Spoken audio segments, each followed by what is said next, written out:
Okay, so this is David Rice, former officer David Rice. So tell me what did you do and where? Okay, so thanks for having me. So my name is David Rice, and I started off my career as a paramedic very young, as an EMT at 20, working full-time on the ambulances. I was going to college, and then went through paramedic school by happenstance. Basically, I had a situation where a good friend of mine had a reaction, an anaphylactic reaction to a medicine that he was on as we were out actually partying one night, and he almost died in front of me. He stopped breathing, turned blue, and almost coded. And I remember sitting there watching him thinking, I have absolutely no idea what to do. I don't know how to save him. I'm watching my buddy die. I don't ever want to be in this situation again. So that kind of started me on the road to EMT school, just so I could learn some basics. And then I kind of got hooked. As a young guy, it was the excitement. There was, it's life and death. So I kind of caught that bug, and then went to paramedic school, excuse me, and then worked on the ambulance for about 5 years full time. And in Missouri, in southern Missouri, down around Branson in the rolling hills and kind of meth country. And it was. And so I got to know a lot of the Missouri troopers down there pretty well, because we, end up going to a lot of the same calls, and had never really considered it, but they're the ones that talked me into applying for the state patrol. So I did, kind of thinking I would use that as a stepping stone. And so I was lucky enough to get in on the first try, and that started me on my law enforcement career. So the short version is I spent 20 years with State Patrol and took, what I call an early retirement. So for me, it was time to move on and do something different and use the things that I had learned and take them into a kind of different directions. So that's how I met you in the tactical world and going to the shows. I worked for a body armor company, Tier Tactical, for a couple of years, and then was lucky enough to run into folks from North American Rescue, which is the company that manufactures the tourniquets and a lot of the trauma medical for cops in the military. Yeah. And so with my background, it was kind of a perfect fit, and that's where I'm at now. Where did we meet at? Do you remember? Oh my gosh, at some show, and I remember thinking, who is this crazy chick? I was like, wow, she is hilarious, but a mess at the same time. That's why I love you, Erica, in a loving, good way. So you're a unique human being, and that's why I love it. You're welcome. I couldn't remember. I was trying to think back to it, and I was like, I remember it being in St. Louis, but I couldn't remember what show it was, because Ailita's always in St. Louis, but I don't think that you do Ailita, right? No, I do Ailita. So I think we met at one of those shows, because once we first started talking, of course, you've got a great personality and talk to everyone. What I thought was really funny, so when I tell folks about you and what you're doing now with trying to help law enforcement, I'm like, when I first met her, and it's just assumption on my part, I assumed, I'm like, why is this woman in this, I don't know, in this genre of people? Because I'm not sure she likes cops. And there's a lot of, I don't know, there was a lot of things I'm like, I don't know where she's going with this. But then that's what's kind of interesting is I think over time, learning from you and then seeing the sort of transformation into what you're doing now is really cool. Yeah. I think that once I started becoming more friends with, you and other people, and just because I came in with all of my ideas, and I think that that's what ruffled some feathers is like you said, I'm not, I'm liberal, and you're Erica. Yeah. I mean, my big hair. Your face, and here's what I am. Yeah. Mm-hmm. Yeah. So I think that I've definitely kind of like evened out a little bit in terms of like kind of like that melding of like the ideas that I had, and then like getting to know people. And I think that that's what really fascinates me about you is you are in one way very type A cop. But then you're not. Yeah. Yeah, it's human beings are interesting. We're all very complicated. So yeah, but this has been a good journey for me, and what you're doing for both of us, it's a good fit. For trying to figure out how to help people, because law enforcement, we're so far behind with dealing with trauma, how it affects us, and PTSD and all of that, and that has to change. It has to change.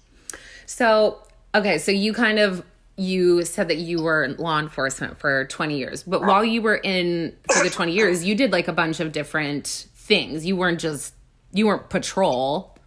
No. So I started off in Missouri. It's the Missouri State Highway Patrol, but essentially it's a state police organization. They run aspects of just about everything from, governor security to they run the drug task force, et cetera, et cetera. I mean, they do a lot. So I just refer to it as the state patrol.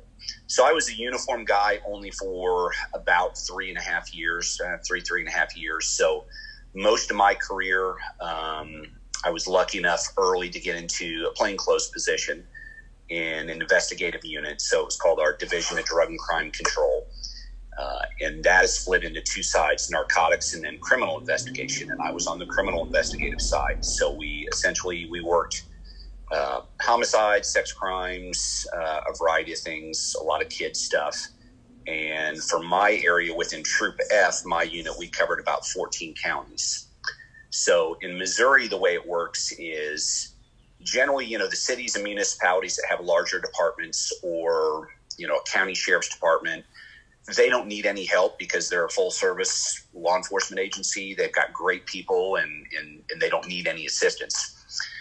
But in middle America, most of the areas, once you get outside of the larger cities, Mm-hmm.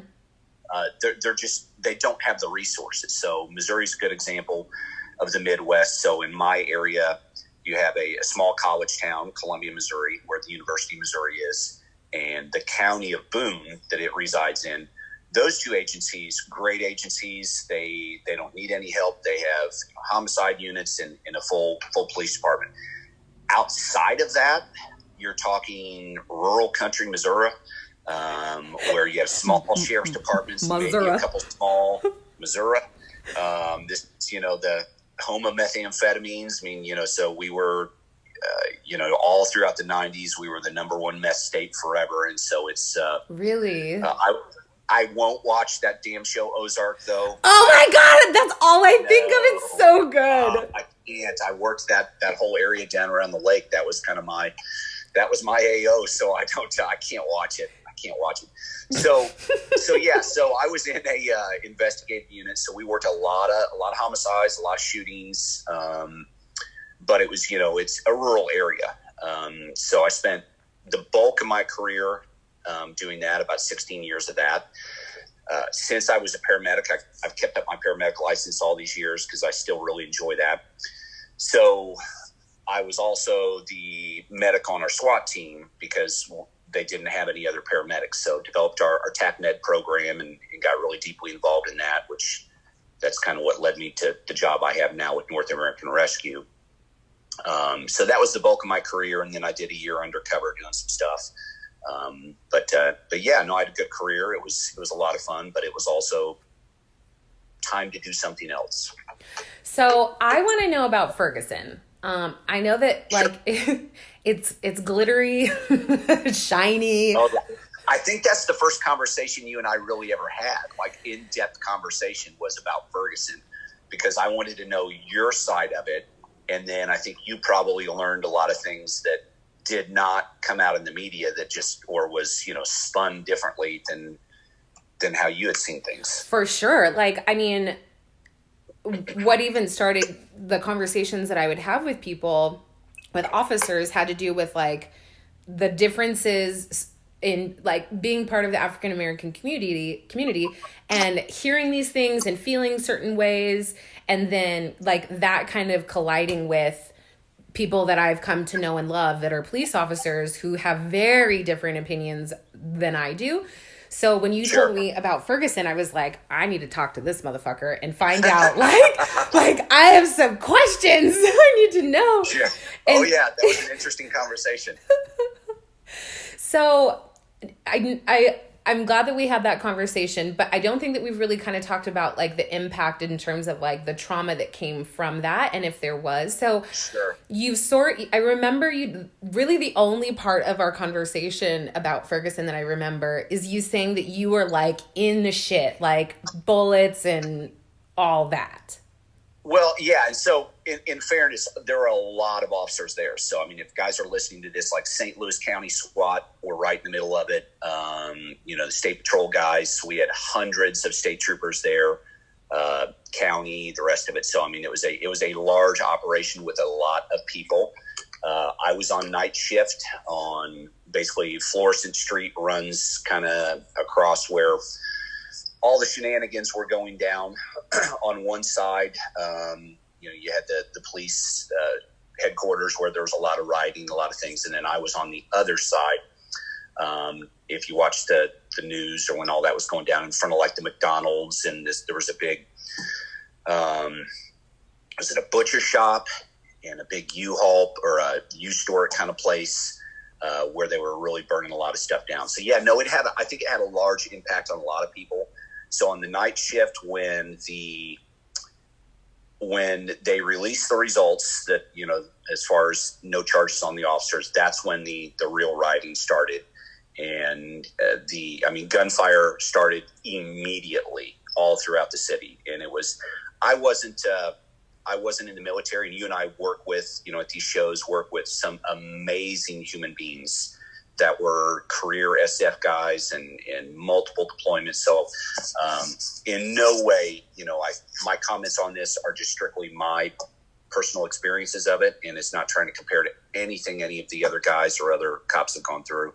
But it was just interesting. So the impact on it, when the first night happened, it was literally constant gunfire that entire night. And you could hear the rounds skipping the zip as they skipped over your head. It was literally constant gunfire. And, that first night, everyone went out there, I think 100% believing that we were going to have multiple officers shot and killed that night. I mean, there was no doubt in our mind that things were going to go bad and cops and people were going to die. At least that was my viewpoint in the folks that I was there with. That's so crazy. So like, how do you prepare yourself to like go to work? You know what I mean? Like, this shit's going down, that the media is completely blowing things like out of proportion, or it's just a very different story. Yeah. And you know that like on just a very basic level, your friends are going to die. Like, what's like well, yeah. So I can only speak, for me and at least the guys that I was there with, great dudes. And I think almost all of us, we volunteered. I'm like, if there's, I think like most people that in the industry that we are in and, talking with folks, if shit's going to go down, I want to be there. So, I absolutely, it would have killed me if I wasn't there. It would have absolutely killed me if I couldn't have been there. So yeah, no, if it's going to happen, I wanted to be there. I'm, glad nobody, it didn't go badly as we thought. But yeah, but it definitely had an effect on a lot of officers, younger and older, that, that was their life for months. If you're a St. Louis County guy, that's all you did for months and months is work Ferguson and deal with the aftermath and then the politics. And, we're still dealing with it. We're still dealing with the effects that Ferguson, you hear it in the debriefs. They call it the Ferguson effect. It's a real thing. Wow. So the first night that you went downtown or wherever it was that you were describing, and there's, gunshots and all the stuff, like, what was that like when you got off shift? Like, what happened? What'd you do? So we worked all night, got off in the morning, and I was roomed up with a buddy of mine a trooper that was on day shift at this hotel where a lot of us were staying.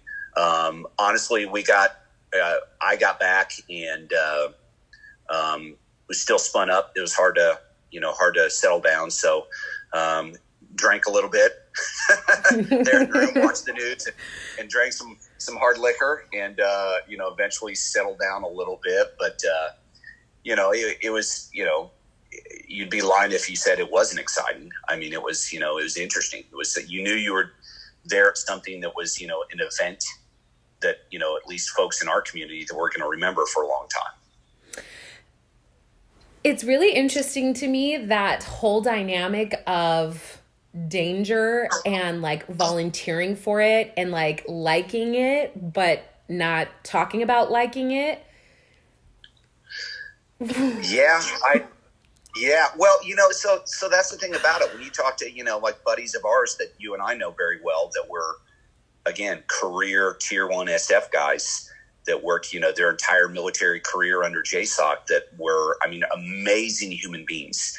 And they will tell you 100%, they're, I love my job. I'd go back in a heartbeat. Loved everything they were doing. Loved, because it's one of those things, if, for most of us in the industry, it's in this job, it's one of those positions to where we know somebody has to do it. Somebody has to play that role.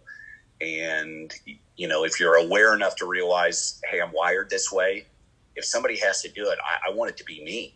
If something's going to happen, God, I hope I'm there when it happens. I mean, that's why we train. That's why you prepare and just hope that you do it well. So how does the experience of something as intense as Ferguson compare to being a homicide investigator and having that in my mind, and this is just me watching TV, but like, I think of homicide investigations as a much slower. Oh, absolutely.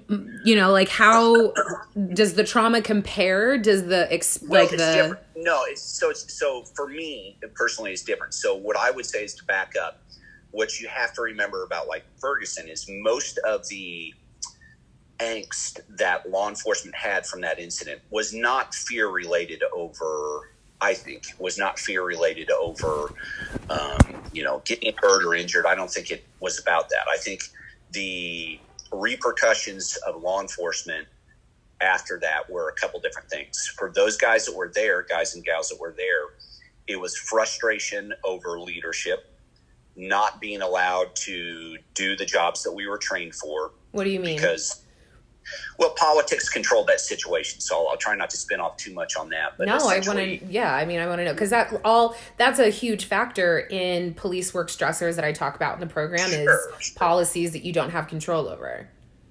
Yeah. And I think that's a huge one, because, like in Ferguson, we were there, you do the job to enforce the law and protect people and protect their property. And we saw, folks burn and destroy an entire community. And we weren't allowed to stop. We absolutely could have stopped almost all of it. In my opinion, we had the people, we had the personnel. It could have been done with the minimal amount of force necessary. And, in the first few weeks that St. Louis County was running the operation, and they were doing it right, did a great job. It wasn't until politicians got involved, because it became such a national media event, and then politics ran the thing. So the frustration for a lot of us, at least for me, came from standing there night after night, watching all this happen and not being allowed to do my job. So that's where, wow. And I think afterwards, the folks, we had a lot of people leave SWAT, a lot of people leave our department and other departments, or just get out of law enforcement in general, for a variety of reasons. A lot of it had to do with that, the politics affecting policy, and that overwhelming frustration that you get from that and being fed up. And then the way law enforcement was being portrayed, which has now become known as the Ferguson effect, which, I think directly is a causal result of, the number of deaths that we have now with law enforcement and the number of attacks. I think you can directly trace back to Ferguson. Wow. and how that all started, and because it fundamentally changed how people view law enforcement, policies, procedures. And Yeah. I mean, that's my opinion. I'm not saying that's, other people will disagree, but I think that's what happened. I think that that's accurate because I mean, again, I didn't really know too many. I wasn't friends with too many cops when Ferguson happened. But from what I was seeing and like this kind of like long lasting firefight that was happening, it was like the police can't fight off these guys. Like police cannot fight off all this rioting that's happening, which I guess subconsciously did create this idea that like we can just like people can just overpower police. Like, yeah, and there was, I mean, it's pretty complex, but I mean, you have to remember too, I mean, a very large portion of the quote protesters were not people from St. Louis that were in the community that were fed up, and hey, they had some legitimate complaints, and there's issues in the community that I think are more social than they are. The police are just the low hanging fruit. It's the easy target to say, it's the cops' fault. Well, it's a bigger issue. But the bulk of the protesters weren't even from there. So when I say it was political, I mean, they were bussed in from Chicago and from all different areas they were professional paid protesters sent in for the optics. I mean, that happened. That was a reality. So yeah, the whole thing became very political. And yeah, it was a mess, and we're very, very lucky we didn't have more law enforcement hurt, but we're still dealing with the repercussions. So for me, back to your question, my stress from Ferguson, even today, is still anger at my leadership from my department for allowing to be controlled by the politicians and not letting us do our job and protect innocent people and protect their property and do what we're supposed to do. Yeah. So my question about how does that type of like anger and stress and whatever you're feeling now? I mean, because how long back was Ferguson? Oh gosh, I don't even. It feels like 1,000 years ago, but I don't know. I don't even know how far. I can't remember. I don't know how long ago it was. You'll have to Google it. Yeah, to access new information, Erica, I have to dump old stuff, so I can't remember that shit. So I think what you're getting at, and what you and I talk a lot about, is going to the heart of the issue for me. Like when I think of my PTSD, and everyone who's done this industry, whether you're a fireman, a paramedic, law enforcement, has it, is we'll stick to cops. For me, the bulk of mine came from, because, most of my career was working homicides. And for years and years, it didn't bother me. At least I told myself nothing bothered me, because you build up walls to protect yourself. It's a natural process. When you first start off being a cop and you get into it, you're learning how to do your job. And then after time, I think most of us, you build up this sort of defensive to protect yourself from the things that you're seeing, from the trauma that police officers see every day, constantly. And so you build up these walls, and then very quickly it becomes a us versus them mentality. You're either a good guy or you're a shithead a lot of times. So, and that's how they view it, because you feel like you can only relate to cops because they're the only people that can understand you, and you feel very isolated. And so I went through that I think most cops that, if you listen to this, will agree to, that, a lot of us do that. The danger in that becomes, for me now, what I realize is healing from PTSD and from issues, you have to take the opposite road. It can't be from saying it's us versus them. For me personally, it's the realization that we're all connected.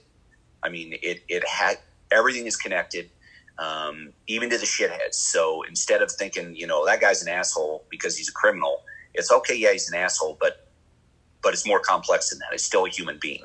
It's that isolation that I think really feeds the PTSD, or is one of the factors. I don't know if that makes sense. Yeah, I think so. That makes a lot of sense, especially when, like you said, most people, and this is, I think, for all people, you stick to people that are like you, where you have the shared experience because you have conversation, shared emotions, all that stuff.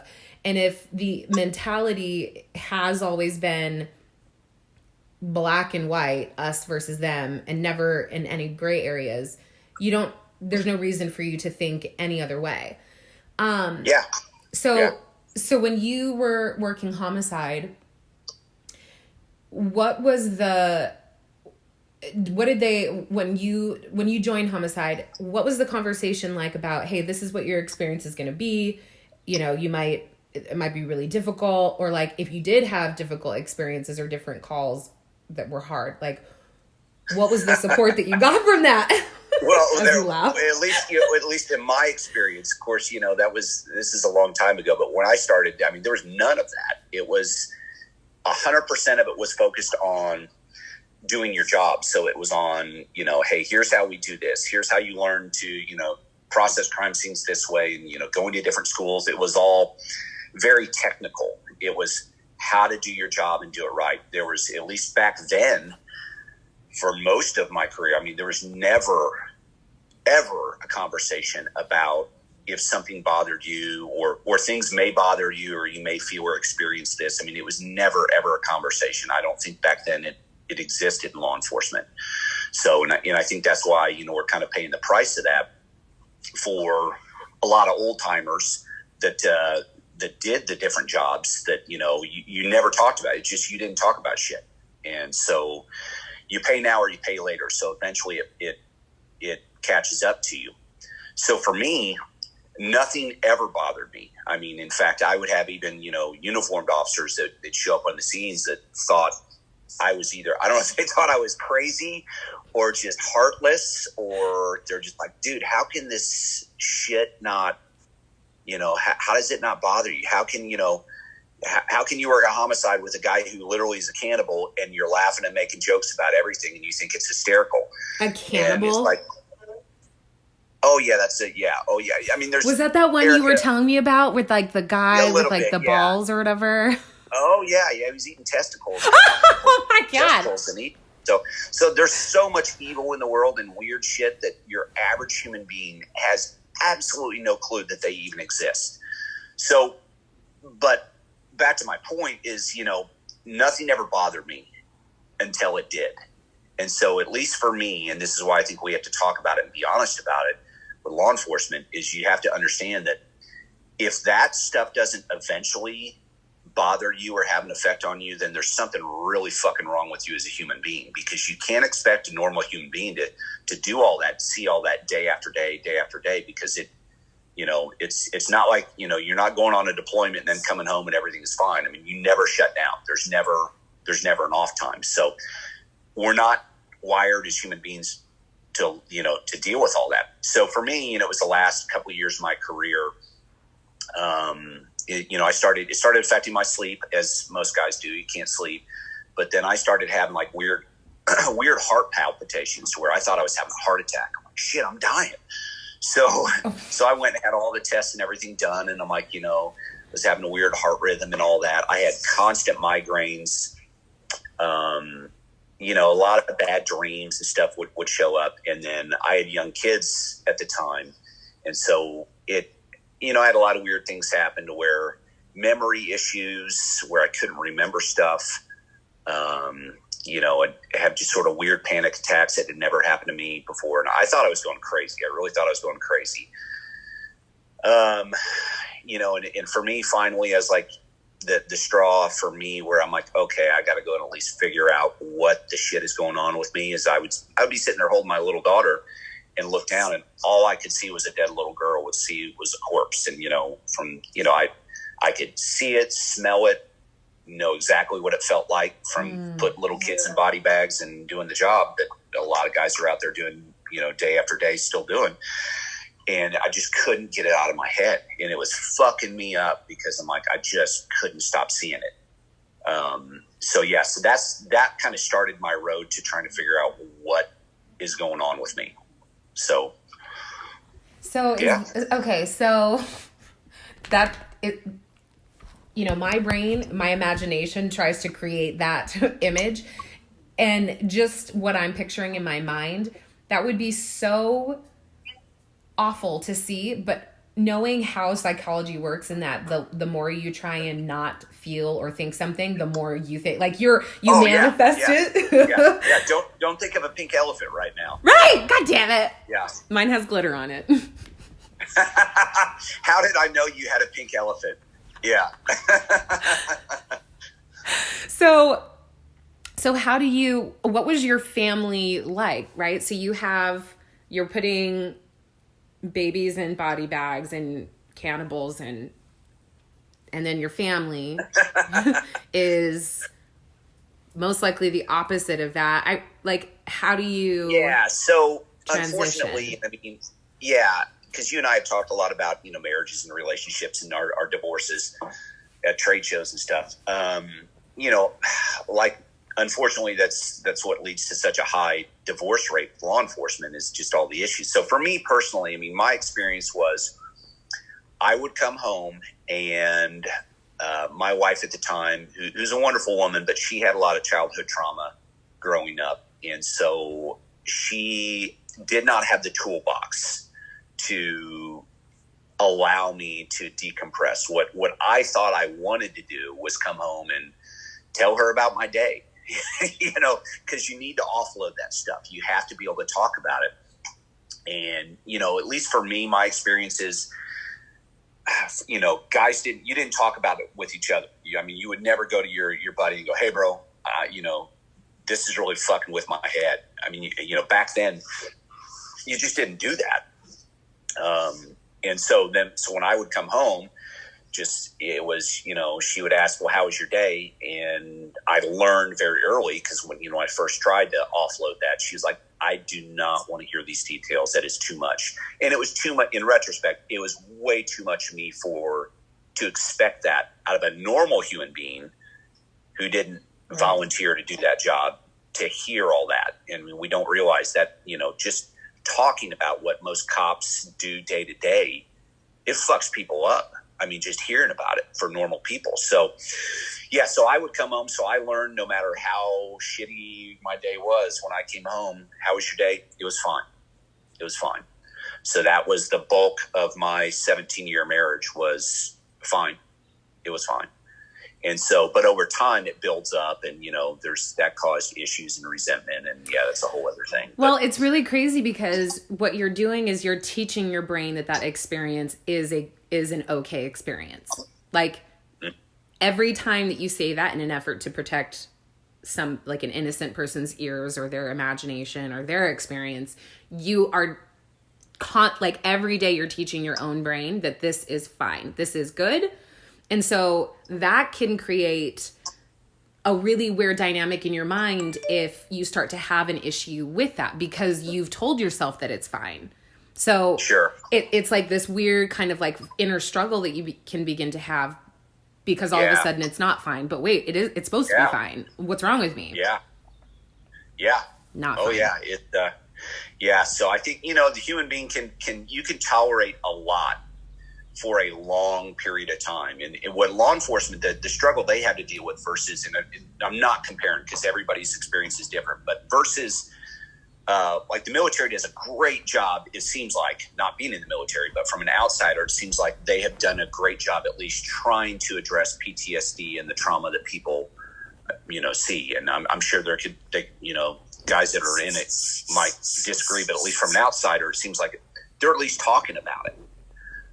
Where in law enforcement, we're still not really talking about it. There's peer review or peer support groups up there, but I still very much believe that there's a stigma. And from talking to people all over the country that, if you were to go forward and say, hey, this is screwing with me, even though it's supposed to be confidential and the rest of it. And I know their department's doing great things, but I think for the bulk of the industry still, there's a fear that it's going to ruin your career or sidetrack you, or there's too much stigma that goes with it. I met this kid in Palm Springs, his canine officer. And, I just talked to everybody about TacMobility and shit. And he told me that the the counselor that approves them in the academy, like clears them, that's the same counselor that he's supposed to go to as an officer if he's having an issue with his like mental stability. Yeah. Like that from like a outside of your guys' industry, that's fucking stupid. Like, with all due respect, that's the dumbest thing. That's the most irresponsible thing you could do. That's the best way to ensure that no one will ever talk. Yeah. No, you're right. So I have a question. So now looking back at your experience and knowing that you kept saying it's fine, and knowing that there still is kind of like the sensitivity that you do have to have with a partner, like who doesn't have that same shared experience, what would you do differently in knowing that it's imperative or essential to your mental well-being to share some of your experience? How would you do it differently now? Oh, wow. That's a great question. I think, to me, it seems like there needs to be, we have to train our people better on how to talk about these things, but then there needs to be some training for the spouse as well, because there needs to come, to some mutual agreement as far as like, what is a safe way to talk about this? I mean, without, a safe room or something. I don't know. Yeah. Everybody needs their safe space. And I know it's ridiculous, but so that we don't hurt their sensitive ears and, cause them trauma. But at the same time, you got to be able to talk about that shit. So I don't know, and you don't want to feel isolated from your spouse or from your partner, because then it builds walls. If you feel like, hey, there's this whole part of me that you will never understand and you will never be able to bridge this gap, it's going to create this divide that, it really affects the relationship. It affects intimacy. And so I don't know the right answer, but I mean, I know you've got to find a way to bridge that gap. I what do I know? I'm damn near a chimpanzee. So what, I think it's really interesting though, because I mean, so with Josh, he works, on a task force. Like he's looking for trafficking, like on the highway. And I was scrolling through his phone one time, like we're looking at like his vacation pictures, and then all of a sudden, like he scrolls and he's like, oh, and he swiped really fast. And I was like, what was that? He's like, porn. Huh? Porn. No, that's fine. Yeah, I know. And he's like, it was just a guy killing himself. I was like, what? Yeah. What do you mean? And it was this weird, I have videos on my phone of like these violent crimes. And I'm just like, it made me kind of like, why didn't you tell me that? Like, I want to know that. I know that I don't want to know that, but I want him to share that with me, because I know the importance of not bottling it up and not keeping it all to yourself. So he started, I don't know if I told you this, but he started I told him, you can tell me about your day. And if it's a really violent day or a really traumatic day, explain it to me using cartoon characters. So that, like, I remember. That's awesome.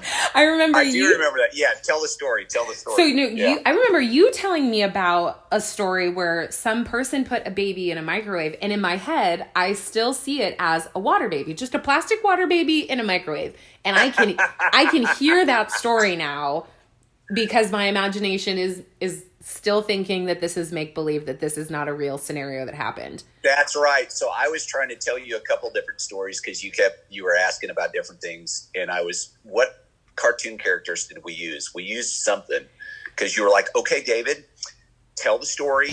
Right. And so what cartoon characters was it? Because I was replacing names and trying to make this. I think we did Tom and Jerry, because that's what Josh and I did. This cartoon slaughter situation of, yeah. I think that you'd bring up a valid point that partners, spouses should have some kind of training. I also think too that within the department, there's still there's a conversation that's saying, hey, we need to talk about PTSD. It's a problem now, but there's still not the conversation that like, it is thoroughly fucked up what you guys see. Like that conversation, I still don't hear happening, Yeah. where it's going like, this is going to fuck you up. Like this, you're going to see some of the most like stuff that you couldn't even imagine or think that people were capable of. You are going to see it, and it is wrong, and it is going to mess with you. Yeah. This is why it's going to bother you later. Yeah. And so for the longest time for me, and I, hold on, my dog is going to, wait, hold on. I still have mixed feelings. I still have mixed feelings about, the whole PTSD, the terminology, because there's a stigma that comes with that. I don't know, at least in my head, this assumption that it means that somebody is fucked up and that they're, not stable or that they're damaged in some way. And that's not the case. I think that the conversation needs to be teaching young folks that, look, in the course of doing your job in which that you want to do, these things are going to affect you. Here's how they may affect you. I mean, it could affect your sleep patterns. It could affect, you have bad dreams. You feel like isolated, going through and explaining to everybody, these are the things that you're probably, going to experience or could experience, and then get them to understand that, dude, that's normal. I mean, that's if you're these things, and don't, you have to allow those things to happen. It's like grieving. You've got to go through the process, that it's okay to admit that, man, that was fucked up. Did you, and debrief with your guys and gals as far as how it happened. And then later as well, as if, down the road, if things do pop back up, that you're not crazy. I mean, it's, you're not, if you can identify, at least for me, it was, so I started reading a lot about what is PTSD and how does it work? And at least my, idiot understanding of how it works. And at least, in my brain, and you and I have talked about this, in my brain, the way I understand it, which may not be correct completely, is that, we hear and we go out and we do the job and you see things, you're taking all this information in through your senses, and the way the brain is mapped now, the way they figured it out, and you and I have talked about this with the high road and the low road.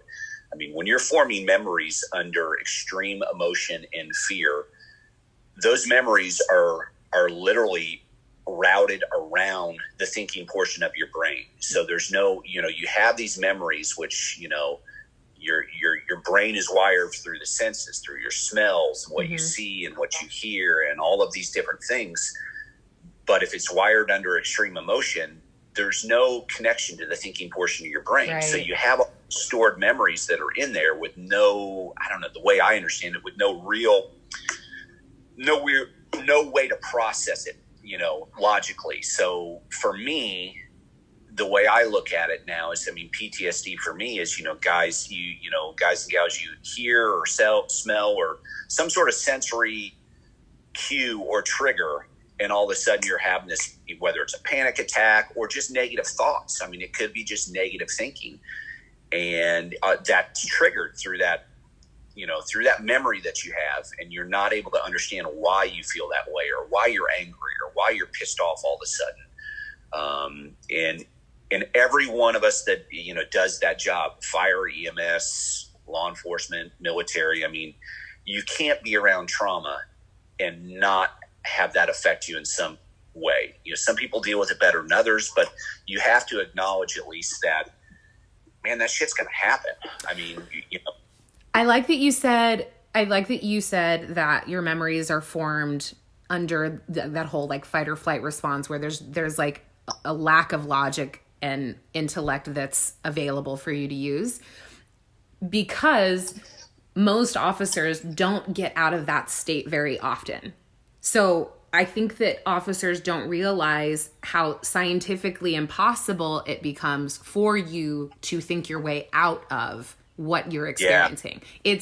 It's just not possible physiologically in your body. That prefrontal cortex, your logic center, is not working sure in a way that will allow you to see that experience was fucked up. That of course it would have this type of, you can't apply logic if your brain never settles down or if your body never settles down, which is where the hypervigilance becomes so, I think, like exhausting, is that you're constantly in that mode. Like you never chill out.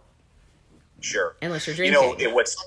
that's a great point about the hypervigilance. So for me, and so I've had a really interesting conversation with a bunch of my buddies who recently retired from different departments all over the country. And what I told them, and it seems to be true, so I don't know if this is a phenomenon or just, my people's. But what I told them is like, hey man, so like when I left the patrol, it took me about 6 months to sort of decompress away from law enforcement, to get away from this hypervigilance to where you're constantly worried about, who's behind me, where are the exits, where am I sitting? I still can't sit with my back to the door, but I mean, to let some of that decompress. But for me, what happened is, when I say you pay now or you pay later, that's when I started having this flood of triggers and imagery of things that I had no idea that I still remembered. Oh. I mean, shit that I hadn't thought about in 15, almost 20 years of calls and cases and bodies and things that if you would have asked me about it a year earlier, I would have told you, fuck, I don't remember what was the case? Who was it? But then all of a sudden this stuff started coming back super vividly. So I think, at least in my experience, it eventually catches up with you. It's like a grieving process. You have to go through the process and the cycle and come to terms with it. Not with every single thing that you did or saw, but understand that may happen. So what's interesting is, a couple buddies of mine, that same thing, I had that conversation with them right when they retired. And then a few months later, I started getting phone calls from them going, dude, what the fuck is wrong with me? And talking through it. And we still talk through it because, with triggers. But I think that there's got to be something to that as well. I mean, when you're, for hypervigilant, for 10, 20 years, and then eventually your brain gets to calm down and settles down, and then it all kind of rushes back. Do you think that that's kind of where suicide and self-harm and self-destructive behavior really start to show up? Man, that's a great point. Yeah, maybe. Hell, I don't know. But I mean, the suicide rate, as you and I have talked about, is ridiculous in law enforcement. I mean, there's been 45 this year. Yeah, it's horrible. It's horrible. Yeah, I don't know where in the process that's affecting guys and gals the most, but I mean, obviously they're in pain and they're dealing with things that they don't know how to deal with. And I think if we understood the process that, when you're having, you're super depressed and you feel super isolated, if we could get folks to understand that, man, that's normal. That's a normal part of the process of dealing with the trauma that you deal with. And there's a solution. We know that there's a cure, there's a fix for it. There really is. It's a process, but there's a cure and a fix for it. And, down to things like the program that you're teaching officers. I mean, there's some great programs out there, and that's why I think what you're doing is so great. One of my favorite things that I read, and I want everybody to know it, and it's not specific to police officers. I think it's anybody that's experienced something that they have trouble letting go of, that they sort of rehash and build up in their brain, is not every thought that you have is important. Mm-hmm. Not every thought that you have means something, and you're not your thoughts. I think that that's where I kind of have this sort of theory, and some people agree. When you spend so much time in isolation and you spend so much time with negative thought patterns, which that's all associated with having post-traumatic stress, if you spend enough time thinking that way and you don't realize that you are not your thoughts, you associate your thinking with evil or with bad things or whatever. And so there's this, in my mind, as an officer, that the last resort is to use a gun on someone else, right? There's so many other methods that you want to use, but that a gun will stop that evil. And I think that if officers, because there hasn't been enough training, there hasn't been enough conversation to normalize the experience, that there's always this subconscious understanding that a gun will end it. And if you think long enough about you being evil and you're unhealthy and you're only communicating with yourself, I think that that's when suicide becomes an option. And I say that not as a way to make officers feel like any kind of shame, but to show how close suicide actually is. Because I think that there's this idea that there's this idea that like, I can't believe that would happen. Like, I would never do that. I would never do that. It's not that far off. Yeah. Yeah. You're 100% right on that. And because the gun is right there and you're dealing with violence. And so you become very accustomed to it as well. But one of the points that you just said that I think is important is when you're around trauma and negativity and, some of the worst moments of people's lives, and you experience that every day, like men and women do out there every day, at least for me, and I know some of my other friends, you begin to feel almost tainted, like it somehow is rubbed off on you. And somehow that, and I think it kind of puts a cloud over a lot of folks. And so that's where I think a lot of the depression comes from.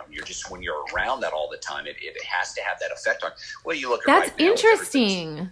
Oh yeah, man. Look at like coronavirus right now. Everybody's flipping out over that. Look how stressed out everyone is. So imagine if your daily job was around constant pain and suffering of what, people are going through. And if that's just, Tuesday, so to speak, then, I think for a lot of folks, you get to feel like, well, maybe there's something wrong with me, or maybe even if it's subconscious, you feel, I don't know, like it has rubbed off on you. I don't know if that makes sense. I know that it rubs off on you in the sense of like that, the negativity. Like there's so many times where I meet officers and they're like, you live in La La Land. I'm like, no, I just live in a completely different environment in which everyone is nice. And like we were talking about earlier with like, I just know that the world is going to work out. I know, I have no doubt in my mind that people are good and that, I don't lock my front door. Like it's not a thing for me because that's the world I'm in. I tell my buddies in the job right now, and one of the biggest things is, I love my people, but cops love to bitch and complain. I mean, it's constant negativity. If you go in any part of this country around a group full of cops, within seconds, everything, if you just observe, everything is negative and bitching and moaning. And I get it. I mean, most of the complaints are valid, but I think it's a combination of all the shit we're talking about leads to this negative mentality and the negative thinking. And one of the clearest ideas I've had from getting away from law enforcement is, holy shit, I don't have negativity in my life. Unless I'm hanging out with my buddies still doing the job and listen to them bitch about everything, it's like, dude, I have no negativity in my life as far as, the people I work with, it's not, the world is not ending, the sky's not falling. That's important for guys to understand is, it's a cultural thing within the job that, that's not how the rest of the world is. And there's solutions. Okay. So speaking of solutions, one of the things that was really intriguing to me when we first met was listening to your stories about when you went to Peru. And I think that it's really important for officers to find things that they enjoy doing or just finding things outside of police work because it's so dark and it's so heavy. So it is. What prompted you to go to Peru? I do that kind of stuff. I love backpacking and trekking and climbing. I love the mountains. And so that trip was, I was kind of in a dark place and I knew I just wanted to get away somewhere different and get out of my comfort zone. I think that's important too. You need to have hobbies outside of law enforcement. Some guys are like, well, I shoot, I do this. Cool. But you need to have something completely doesn't involve a gun. Yeah. You need something that, away from the darkness, and have friends that are not cops. Because if you get away from that, you realize, not everybody's negative and, bitching about things and talking about people dying every day. So for me, like that trip, it was just sort of a solo, I don't know, self-discovery, to spend time, out in the mountains by myself, in a place that was isolated enough to where I had to pay attention so I didn't fuck up, and not come home. And so it was, so for me, trips like that are very important for that self-discovery of figuring out like what's really important. And it refreshes your batteries. And, I came away from that trip knowing like, hey man, it's going to be okay. I mean, no matter what happens, job wise, life wise, I mean, I'm going to be okay. And so if you take that, the mentality that we're trying to teach officers as far as, mindset, I mean, because it's all software, of taking that software of you're going to win the fight, you're going to win the gunfight, you're going to win this. I mean, that's what we teach. In the same way, look at it with life. It's like, hey, you're going to win. And so no matter what, you're going to prevail. So if it's, whether it's depression or the darkness or whatever issues that they're dealing with, so flipping that mindset and get them to understand, okay, if you're supposed to be a warrior, then be a fucking warrior and know that you're not going to let that defeat you. And then, so what that means then is, okay, so how do I do it? Well, if you want to win a fight, you have to train. You have to learn about it. You have to study it, and you have to train. So in the same way, if we're talking about PTSD, if you're struggling with those issues, educate yourself. Yeah. Start learning about how the brain works and how the stuff works, because then you can label it. So now, like, I still have triggers and shit happen, but I don't get spun up on them. If a bad thought enters my head, or I think of an old case and it's kind of sticking in my head, I label it. I literally label it in my head. I see the word trigger, and that way I know. That's really good. Oh, yeah. I picture it because I'm very visual. I'm a visual person, so I picture the word trigger in my head, and that way it links it to, I understand, oh, okay, this is not me being crazy or thinking that there's something wrong with me, or why am I thinking about these things? It's a process. It's the machine in my head, created this, I label it, and then it's easy to let go.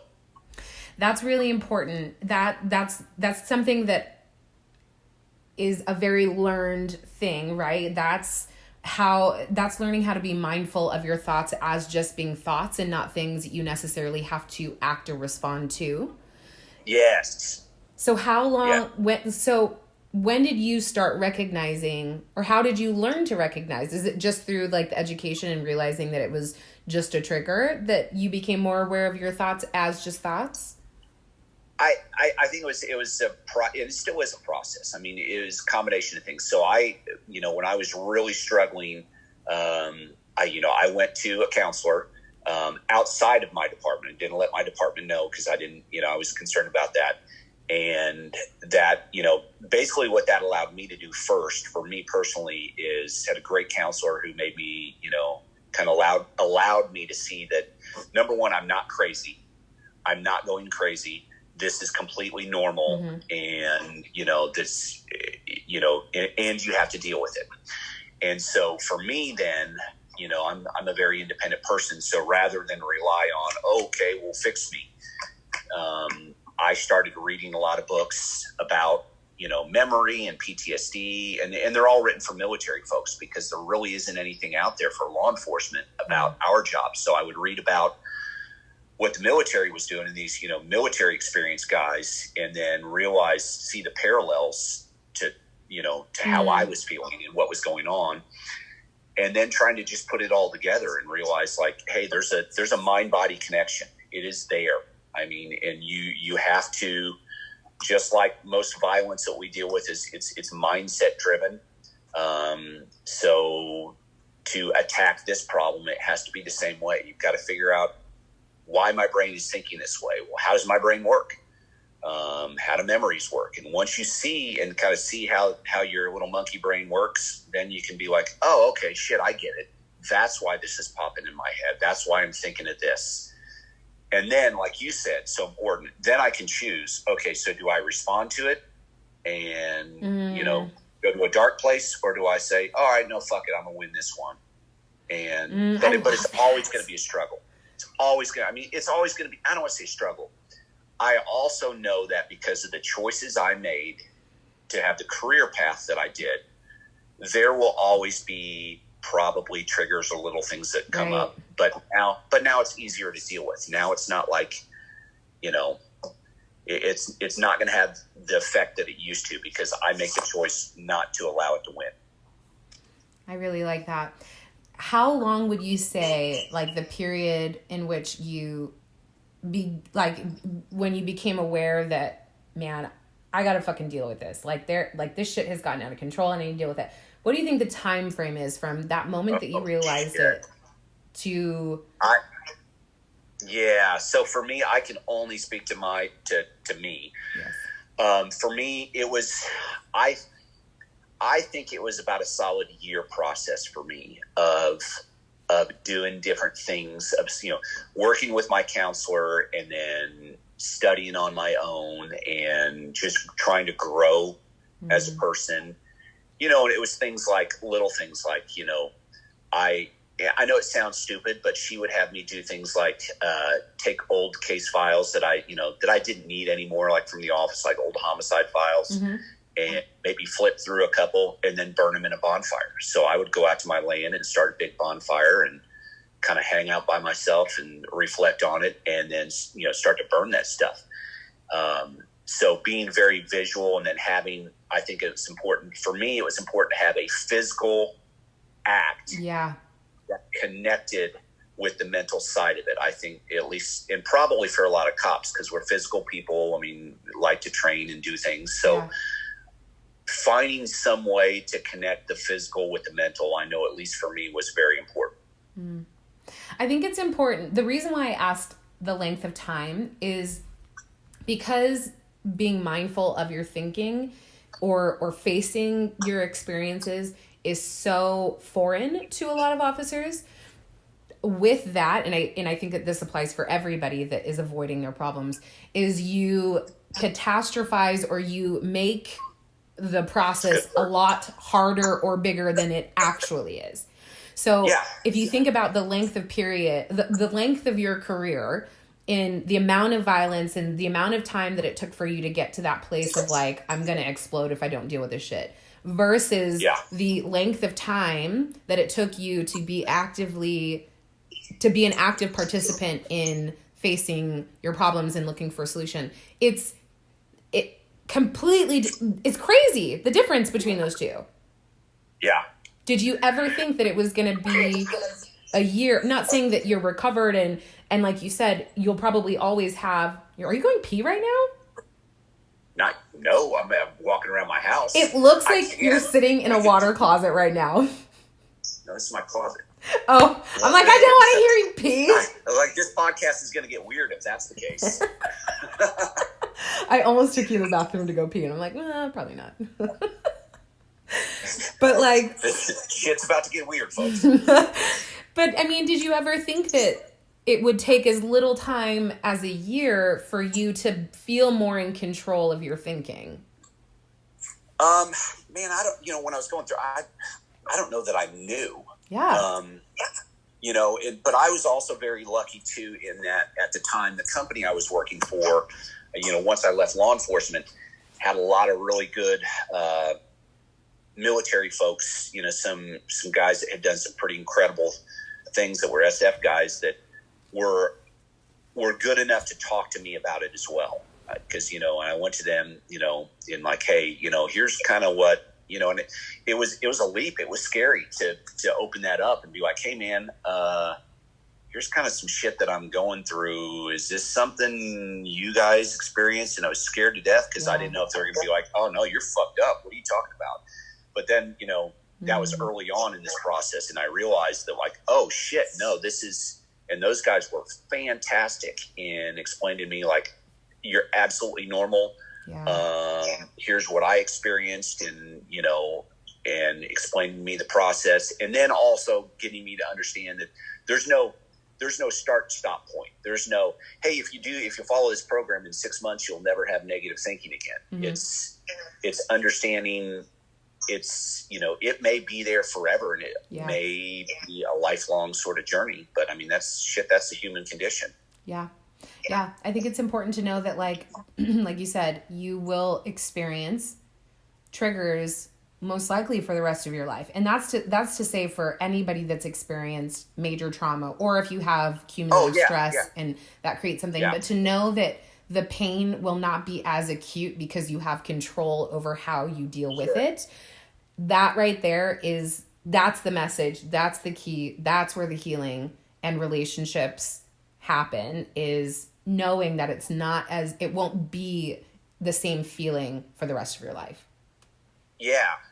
Yeah. And, as far as length of time, you've had, from what you've told me, some pretty remarkable results, even in like one session of what you're doing with officers. Yeah. Some stories. I mean,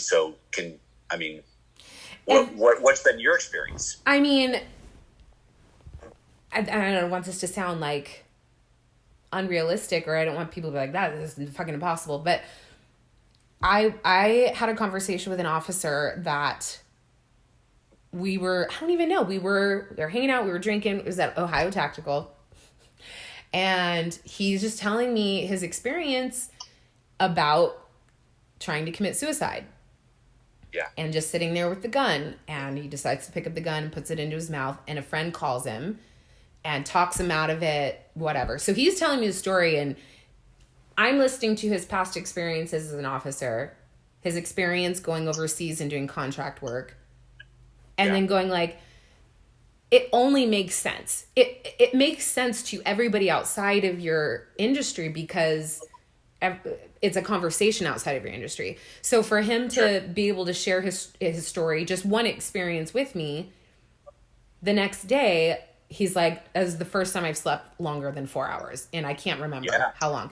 So the results are almost immediate, and that will vary for everybody what that result looks like. But your brain has so much, like you said, your human experience can only contain so much pain and trauma and violence because it's not what you were built for, right? Like, it's a lot easier to smile than it is to frown, right? You're just not built for that. You can endure it, and you can power through it, and you can whatever.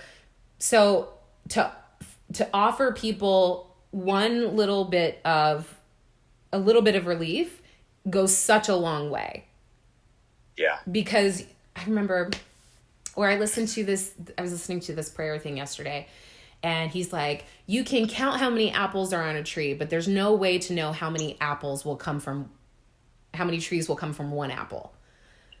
Mm-hmm. Just being able to communicate to somebody that's normal. Like, why wouldn't you want to kill yourself? I would want to kill myself, because how do you live with that feeling if you think that it's wrong and you've shot and killed so many people, and you were glad that you did? And if you're glad, then that associates like that has a whole plethora of like baggage that goes with it. So to know that, like, of course you're gonna think that you're evil. That makes sense. That has the power to change so many different conversations that you have with yourself, because now there's another question that you're asking yourself. There's a new question for you to kind of ruminate and think about. So for me, it's been like a very immediate thing, which is why I want to do private sessions with people, because I'm not associated with any department. And this is what the session looks like, is we're just talking about your experiences. And because of my experience and the work that I do, I can normalize that for you because it is normal. Yeah. Well, you have it's interesting because for the most part, law enforcement will be like, have this attitude of, well, they didn't do the job, so, they can never understand what I did.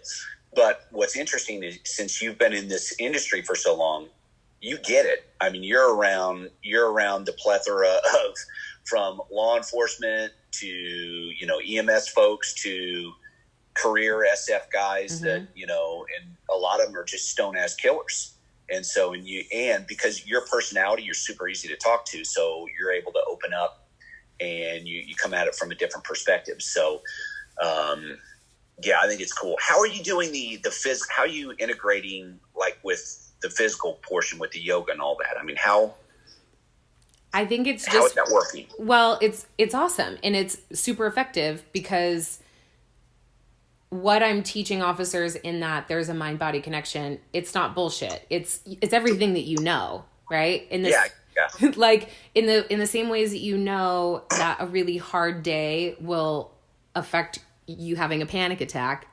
You may not know, you may not be able to verbalize the connection, but you know that they are connected somehow.